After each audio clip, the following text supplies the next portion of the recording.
So you may have seen this post going around, and it got like hundreds and thousands more like quote retweets than likes. And it reads the fees for collabs and extra like bonuses that you can pay for to collab with this creator. And immediately, like the Twitter space just became a crazy war zone. The quote retweets kind of range from, haha, this is so funny, to like, this is so fucked up, and then like, this is so predatory, to being confused about it, and then to riffing off of it and making their own. And it didn't really stop there. So that's what we're going to be talking about today. My name is Zombabee or Zombabee, and today we're going to be talking about that and also satire, jokes, and bait in the VTuber community.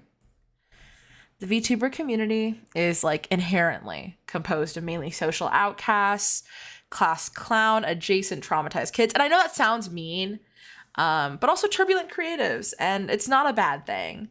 It's an amazing thing. I tick all those boxes, so I'm not saying like, you know, your Oshi is obnoxious. The space is a place of respite and acceptance for many of this. But it comes with caveats. With the net cast so wide when it comes to VTuber fans, there are large gaps in these sub-niches in opinions, morals, and content. We'll see people that align themselves more with, you know, Western ideas. We'll see people be like Japanese concept purists. We'll see everyone few and far between will agree with each other on everything, you know? And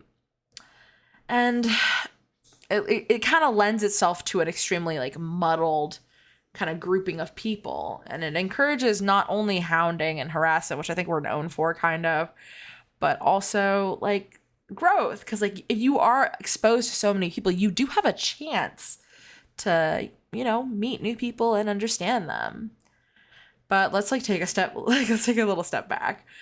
The internet has always been a safe haven for people who have felt ostracized or different, whether that was apparent to their peers or not. You could be the most normal person ever but feel deeply weird within and go onto the internet and find like-minded individuals.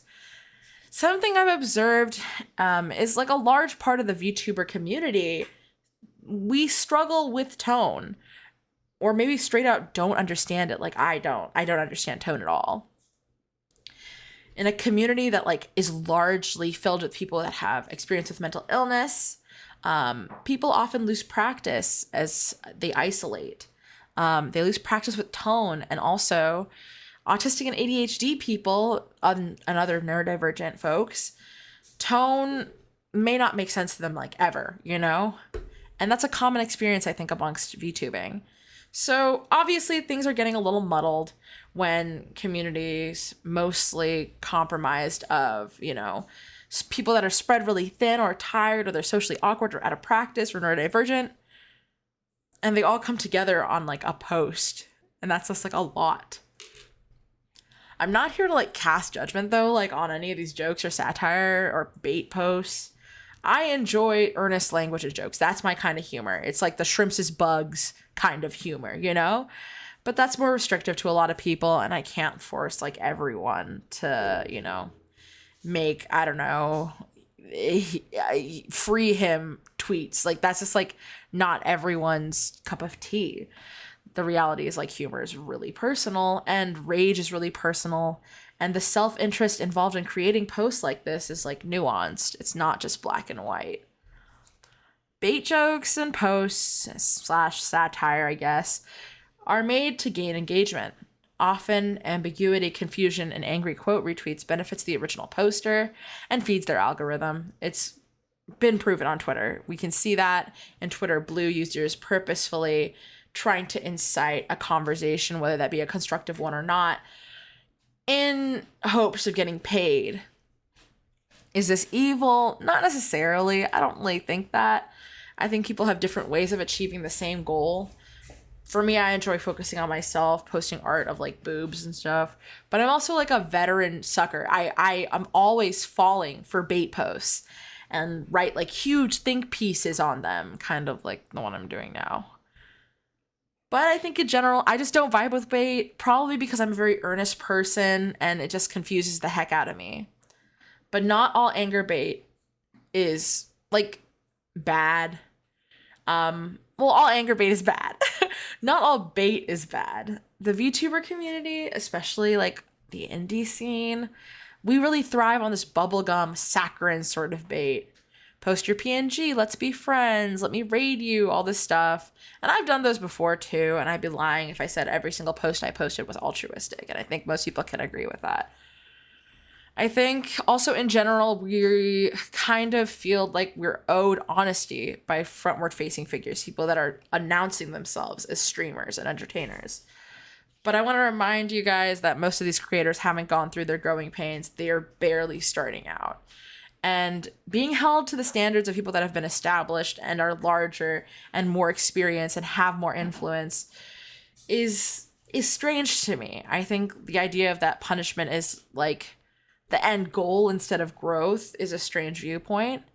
I think also, though, VTubers just love dunking on each other. And they want to do it so that, you know, their audience will engage. And also people will think higher of them. They'll go something like, this loser is so weird, I'm doing a good thing by like humiliating them and stuff. But the offenses usually differ compared to the backlash.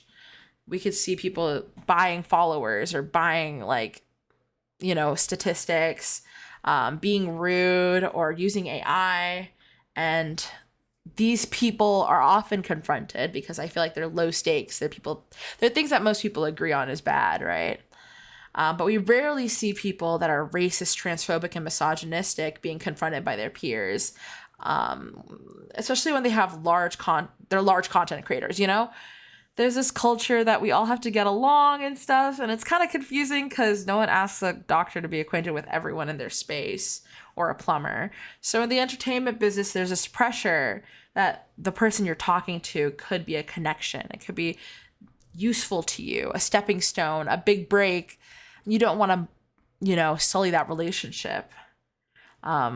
I think that lends itself to smaller content creators being an easier target because you don't see the inherent value of them in your life.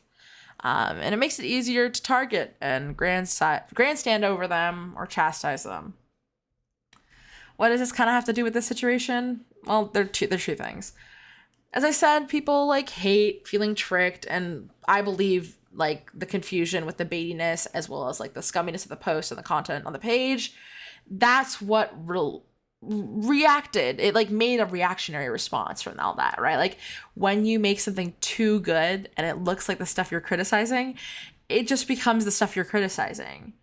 Satire is super effective, and I do believe that the comment the person was making, that the VTuber community is very transactional and overly egotistical, I think that's a good comment to make. But the effectiveness of that satire, once again, missed the mark.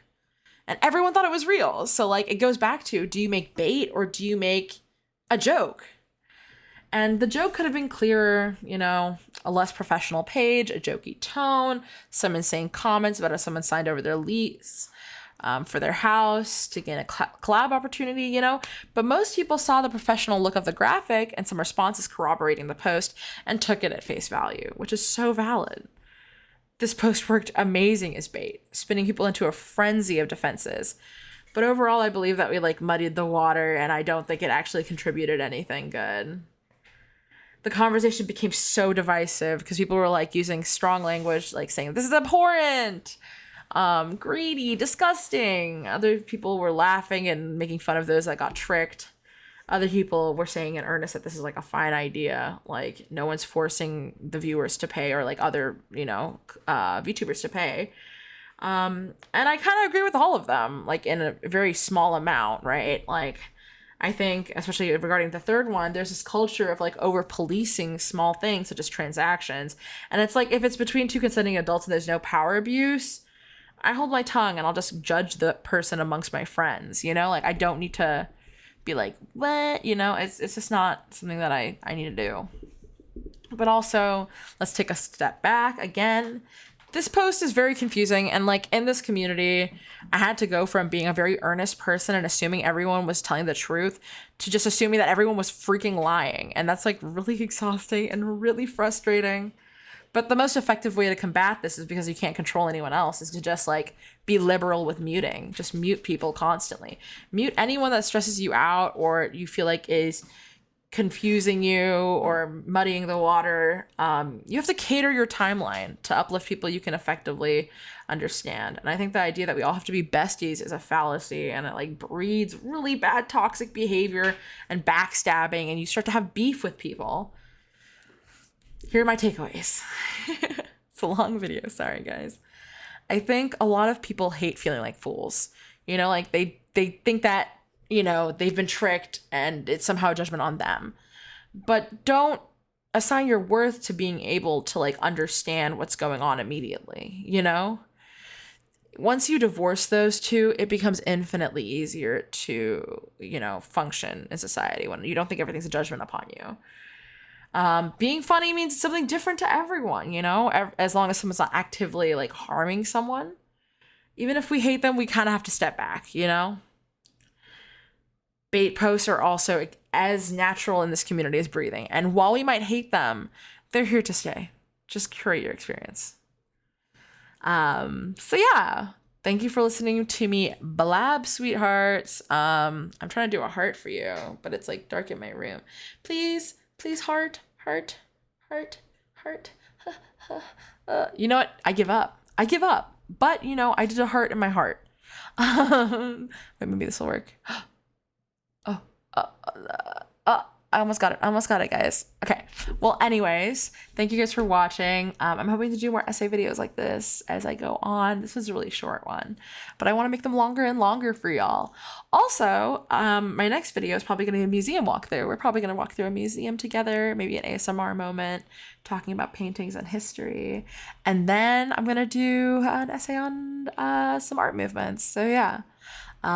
Thank you so much for watching. This is a new type of content for me, but it's something I'm really passionate about. I think analyzing behavior and analyzing things just in general is really important. And it's the kind of content I like to listen to. So hopefully you guys will too. I mean, like to listen to me talk. But yeah, see you later, alligator. I'm trying to do a finger heart. Please. Bye.